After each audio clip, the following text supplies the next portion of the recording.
வணக்கம். இன்னைக்கு நாம ஒரு ரொம்பவே விசித்திரமான ஜென் கதை மூலமா ஒரு பெரிய உண்மைய தெரிஞ்சுக்க போறோம். நாம தேடிட்டு இருக்கிற நிறைய கேள்விகளுக்கு ஒருவேளை இதுல ஒரு பதில் இருக்கலாம். வாங்க இந்த கதைக்குள்ள போலாம். நம்ம கதையோட தொடக்கமே ஒரு பெரிய கேள்விதான். அது என்னன்னா, ஒருத்தர் எப்படி புத்தர் ஆகிறது? இதுதான் நம்ம கதையில வர்ற ஒருத்தரோட வாழ்க்கையோட மிகப்பெரிய தேடலா இருந்துச்சு. நம்ம கதை நாயகன் இருக்கானே, அவன் வாழ்க்கையில பார்க்காததே இல்ல. சந்தோஷம், துக்கம், ஜெயிச்சிருக்கான், தோத்திருக்கான், எல்லாத்தையும் அனுபவிச்சு முடிச்சிட்டான். ஆனா இவ்ளோ பார்த்த பிறகும் அவனுக்குள்ள ஒரே ஒரு லட்சியம் மட்டும் அப்படியே இருந்துச்சு. அதனால அவன் ஒரு ஜென் குருவ பார்க்க போறான். ரொம்ப பணிவா அவர்கிட்ட போய் கேக்குறான், குருவே, என்னோட கடைசி ஆசை, நான் ஒரு புத்தரா ஆகணும். அதுக்கு நான் என்ன பண்ணணும்? பாருங்க, அந்த கேள்வியில எவ்ளோ ஒரு ஆர்வம், எவ்ளோ ஒரு நிஜமான தேடல் இருக்கு. ஆனா அவனுக்கு கிடைச்ச பதில் அவன் எதிர்பார்க்க மாதிரி ஒரு அமைதியான பாதையா இல்ல. சொல்லப்போனா ரொம்ப விசித்திரமா, சில சமயம் பயங்கர அதிர்ச்சியா இருந்துச்சு. ஏன்னா அவன் சந்திச்ச குருமார்கள் அவங்க சாதாரணமான ஆட்கள் கிடையாது. அவ கேள்வி கேட்டதும் அந்த முதல் குரு எதுவுமே பேசல. திடீர்னு ஏதோ பறி கொடுத்த மாதிரி பதட்டமா எதையோ தேட ஆரம்பிச்சிட்டார். இத பார்த்த சீடன், நான் ஏதாவது உதவி பண்ணட்டுமான்னு கேக்குறான். அவன் கேட்ட மறுநொடி குரு தேடுறத டக்கு நிறுத்திட்டார். அங்க ஒரு நிசப்தம்.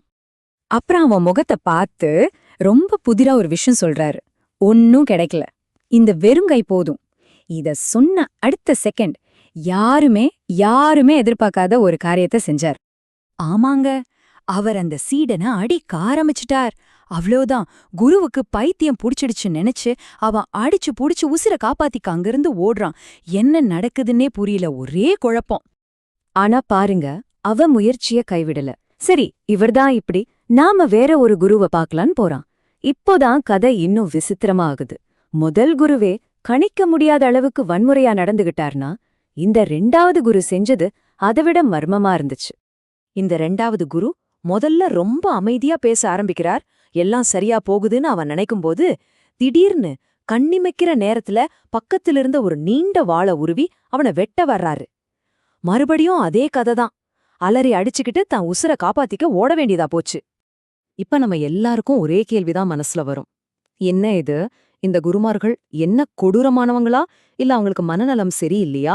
இல்ல இந்த பைத்தியக்காரத்தனம் மாதிரி தெரியற செயல்களுக்கு பின்னாடி நாம புரிஞ்சுக்க வேண்டிய வேற ஏதோ ஒரு ஆழமான உண்மை ஒளிஞ்சிருக்கா? கரெக்ட். இந்த கேள்விதான் ரொம்ப முக்கியம்.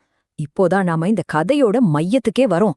அந்த குருமார்களோட செயல்களுக்கு பின்னாடி ஒளிஞ்சிருந்தா அந்த பெரிய ஞானம் என்னன்னு இப்ப நம்ம பார்க்கலாம் வாங்க.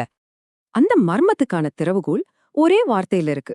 அதுதான் புத்த நிலை. ஜென் தத்துவப்படி இந்த புத்த நிலைங்கிறது நாம கஷ்டப்பட்டு அடைய வேண்டிய ஒரு இலக்கே கிடையாது. அதுக்கு பதிலா நம்ம ஒவ்வொருத்தருக்குள்ளேயும் எப்பவுமே இருக்கிற ஒரு இயல்பான நிலை. இன்னும் சிம்பிளா சொல்லணும்னா, நீங்க இப்பவே புத்த நிலையில தான் இருக்கீங்க. அது எங்கேயோ தூரத்துல இருக்கிற ஒரு இடம் கிடையாது. இங்க இப்பவே உணர வேண்டிய ஒரு உண்மை. யோசிச்சு பாருங்க, நம்ம கிட்ட இல்லாத ஒரு பொருளை தானே நம்ம தேடி அடைய முடியும். நம்ம கிட்டே இருக்கிற ஒண்ணு எப்படி போய் அடைய முடியும், இல்லையா? கேக்குறதுக்கு இது கொஞ்சம் குழப்பமா இருக்கலாம். நான் ஏற்கனவே அங்க இருந்தா ஏன் எனக்கு அது தெரியலன்னு தோணும். சரி, இத ரொம்ப ரொம்ப எளிமையா புரிஞ்சுக்க ஒரு சூப்பரான உதாரணம் இருக்கு. வாங்க அதை பாப்போம். இப்ப நீங்களே யோசிச்சு பாருங்க. ஒருத்தன் இருக்கான், அவன் தன்னைத்தானே பார்க்கணும்னு ஆசைப்படுறான். அதுக்காக ஒரு பில்டிங்கோட 7வது மாடிக்கு வேக வேகமா ஓடுறான், நான் எங்க இருக்கேன்னு தேடுறதுக்கு. இது எவ்ளோ பெரிய முட்டாள்தனம்! அவன் தன்னை தேடி எங்கேயும் போக வேண்டிய அவசியமே இல்ல.